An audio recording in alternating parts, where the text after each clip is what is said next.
안녕하세요. 은혜기억 책 내용 중에 일부를 소개해드리고 있습니다. 오늘은 두 번째 이야기입니다. 허약하고 말이 느리고 이해력이 떨어지는 아이가 하나님을 만나고 하나님께 기도하고 포기하지 않고 다시 도전한 결과 기적적으로 서울대 음대 성악과에 입학을 했어요. 입학식 날에 부모님과 서울대 정문에서 사진도 찍고 가족과 친구들에게 축하를 많이 받았어요. 학기 초에 신입생 환영회를 준비하느라 매우 바빴어요. 신입생 환영회는 선배들이 후배를 위해서 환영하는 것인 줄 알았는데 선배들이 후배들의 기를 죽이기 위한 신고식이라는 것을 알게 되었죠. 매일 강의가 끝나면 저녁마다 선배들에게 집합을 당하며 얼차려를 감당해야 했죠. 지금 돌이켜보면 폭행 수준의 얼차려였는데 그때는 당연한 관례였죠. 선배들에게 군대식으로 보고하느라 목이 쉬어버리고 뒤풀이 때에는 술자리에 가서 선배들의 비위를 맞춰야 했죠.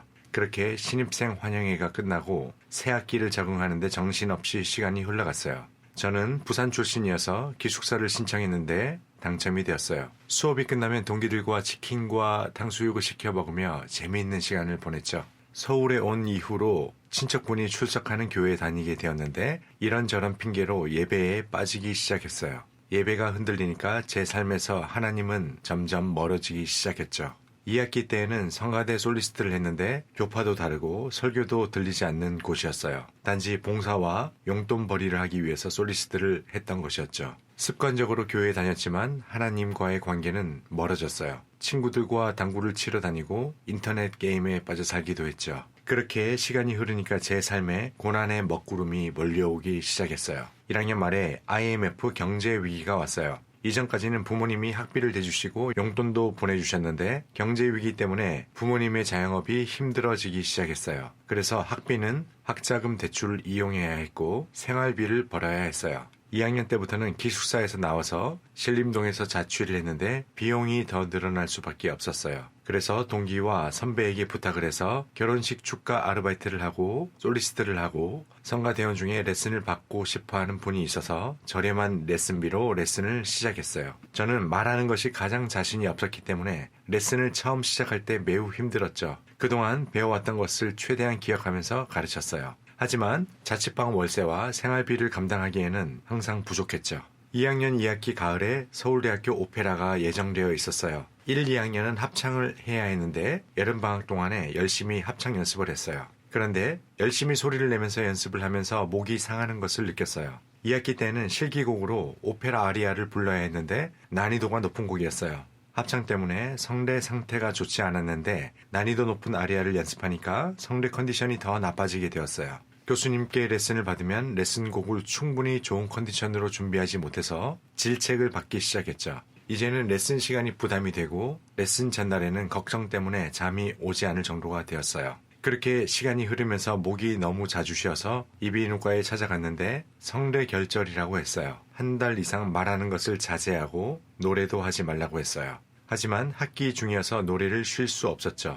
약을 먹으면서 가까스로 버티면서 레슨과 오페라 합창을 감당해야 했죠. 몸과 마음이 지치면서 예민해지고 우울한 마음이 들기 시작했어요. 별일 아니던 일도 친구들과 다투게 되고 갈등이 생기게 되었어요. 수업이 끝나면 자취방에 돌아와서 불도 켜지 않은 채 벽에 기대어서 우두커니 앉아있곤 했죠. 아무것도 하기 싫었지만 정해진 스케줄에 따라서 오페라 합창도 해야 했고 실기시험도 준비해야 했어요. 그렇게 힘든 나날을 버티면서 자취방에 앉아있는데 갑자기 드는 생각이 있었어요. 내가 서울에 온 이후로 기도를 하지 않았구나. 하나님께서 나를 서울대에 붙여주셨는데 하나님의 은혜는 완전히 있고 내 마음대로 살고 있었구나 라는 생각이 떠올랐어요. 그래서 하나님께 기도를 했어요. 하나님, 이 위기에서 살려주세요. 너무 오랫동안 기도를 하지 않아서 기도도 잘 되지 않았어요. 그냥 살려주세요. 매일 살려주세요 라고 기도했어요. 하지만 일주일이 지나도 한 달이 지나도 아무 일은 일어나지 않았어요. 그렇게 힘든 나날을 보내던 11월 말 어느 날에 식사 모임에 가게 되었어요. 약속 장소에 20분 정도 일찍 도착했는데 그날 갑자기 추워져서 근처에 있는 서점에 들어가게 되었어요. 서점을 둘러보다가 갑자기 눈에 확 꽂히는 책 한 권이 있었어요. 목차를 읽자마자 심장이 강하게 요동치는 것을 느낄 수가 있었어요. 이 책이 제 문제를 해결해 줄 것 같다는 생각이 들었어요. 참고로 저는 학창시절에 교과서 외 단행본은 거의 읽어본 적이 없을 정도로 책을 잘 읽지 않는 학생이었어요. 하지만 이 책을 구입해서 그날 집에 돌아오는 지하철에서 읽기 시작해서 집에 돌아와서 밤늦게까지 읽고 몇 날 며칠 동안 읽어서 이 책을 독파하게 되었어요. 이 책은 하이럼 스미스가 쓴 성공하는 시간 관리와 인생 관리를 위한 10가지 자연 법칙이에요.